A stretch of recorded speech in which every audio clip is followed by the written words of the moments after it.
안녕하세요. 성북문화원 10분 성북학 첫 시간입니다. 사회적 거리두기가 완화되었다곤 하지만 아직은 코로나19로 인해 실내 강연 듣기가 어려우시죠? 그래서 성북문화원은 10분 안에 성북구의 역사를 돌아볼 수 있는 10분 성북학 코너를 마련하였습니다.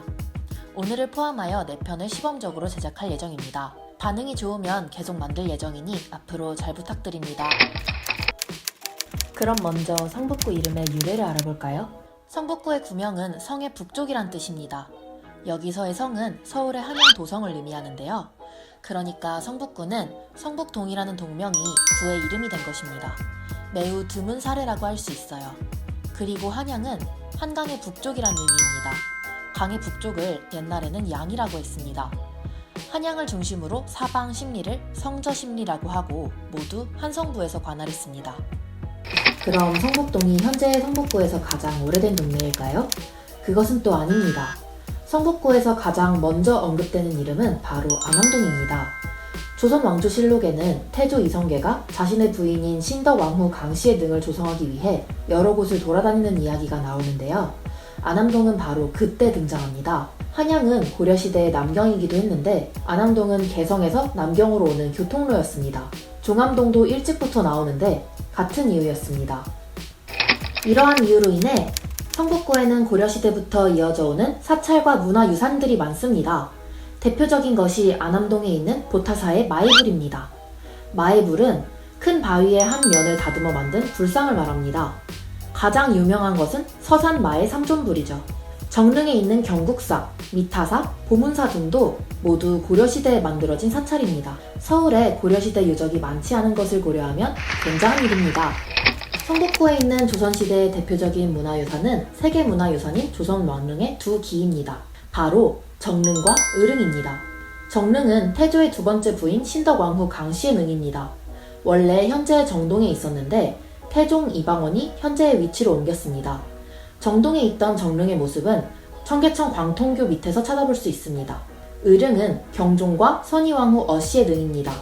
경종은 그 유명한 숙종과 희빈 장씨의 아들입니다. 비록 일찍 죽어 많은 업적을 남기지는 못했지만 많은 설화를 가지고 있습니다.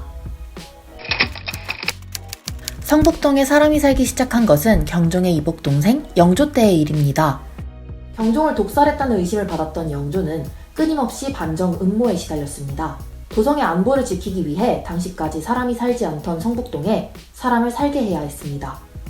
한양을 지키던 부대 중에 하나인 어영청의 북둔을 현재의 성북동에 둔 것인데요.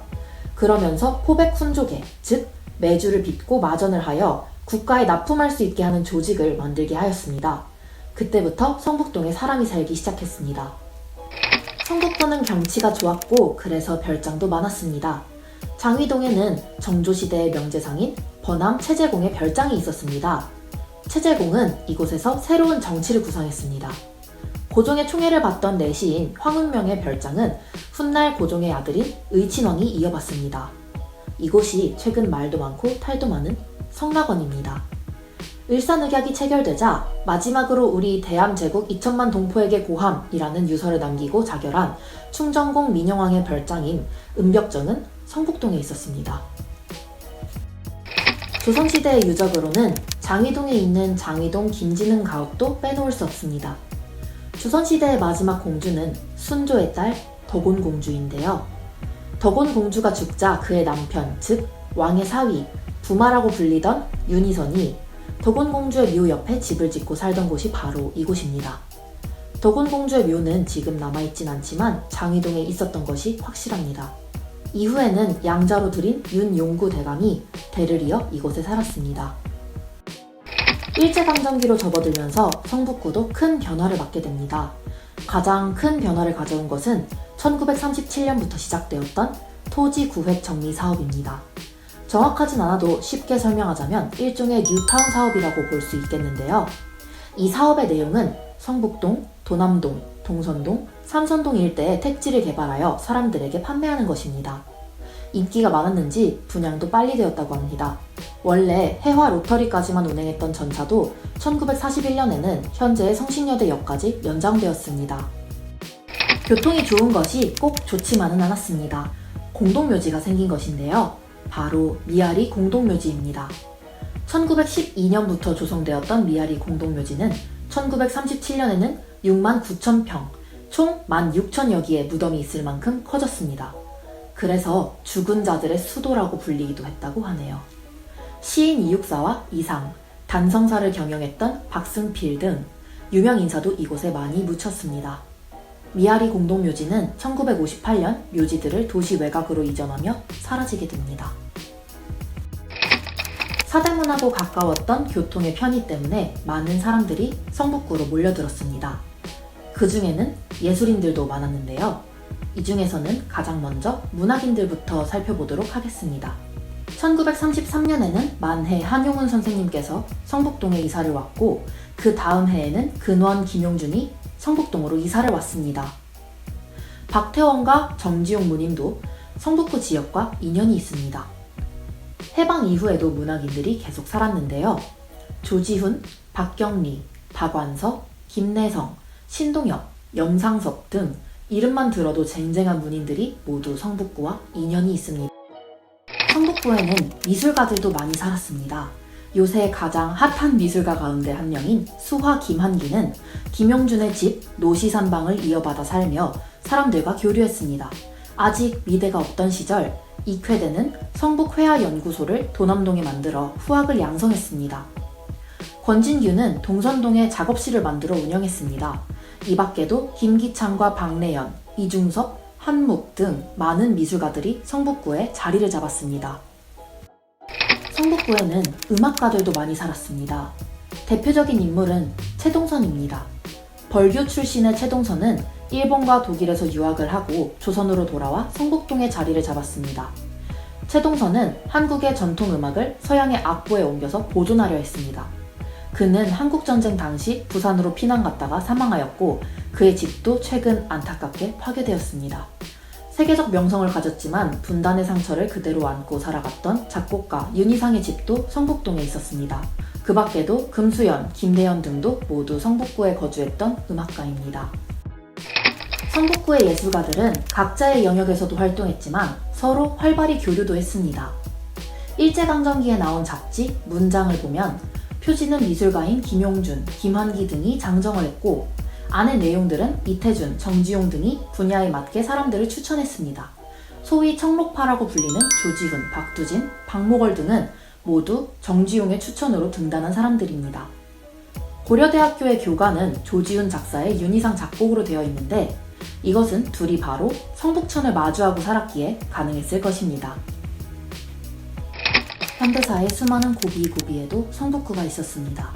한국정쟁 당시에 북한군이 쳐들어왔을 때 서울을 지키기 위한 마지막 전투가 일어난 곳이 바로 성북구의 미아리 고개입니다. 북한군이 퇴극할 때 수많은 포로를 데리고 간 곳도 바로 미아리 고개였습니다.